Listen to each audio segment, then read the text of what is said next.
Just for me on that, Colm, I think that we've already planned to fight Raven Chapman. I have no problem fighting Tiara Brown as well, by the way. I think they're two really good fights, but all of our conversations with Queensbury have been around the Raven Chapman fight, so I think those guys have got to kind of sort it out themselves as to who is next, and we're happy to fight either of them. Yep.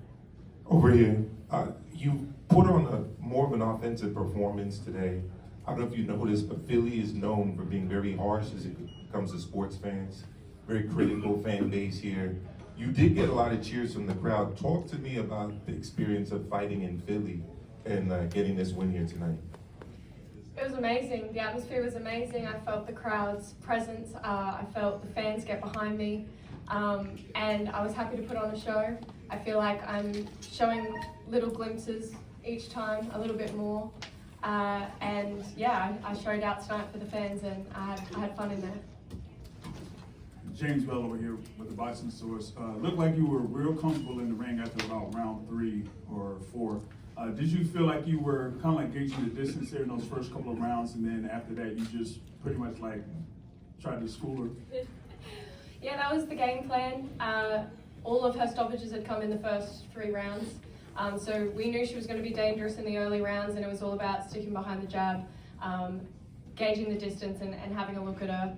I feel like we stuck to the game plan perfectly tonight. And yeah, I think it worked well. Skye, Kevin Garcia with Fight Hype here. I know you just said a couple moments ago, you didn't really care who was next, you'd take on whoever, but in your division at 126 pounds, Amanda Serrano, who's fighting next week, is holding on to 3 of those belts. How interested are you in seeing Amanda Serrano in the ring in the near future?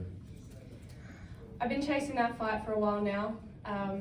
People talk about the back and forth. I wouldn't call it back and forth because we're not getting much back. I don't see her fighting at featherweight again in 2024, let alone maybe ever. So I am losing hope in that fight happening, which is unfortunate because I don't want to fight for vacant belts. I want to dethrone champions. I want to secure my legacy, and I want to beat the best to prove that I'm the best. So while it's frustrating, I'm not going to keep chasing something that she's not showing any interest in giving us. So I don't see that fight happening. Obviously, it's the fight everyone in the featherweight division wants. But yeah, I'm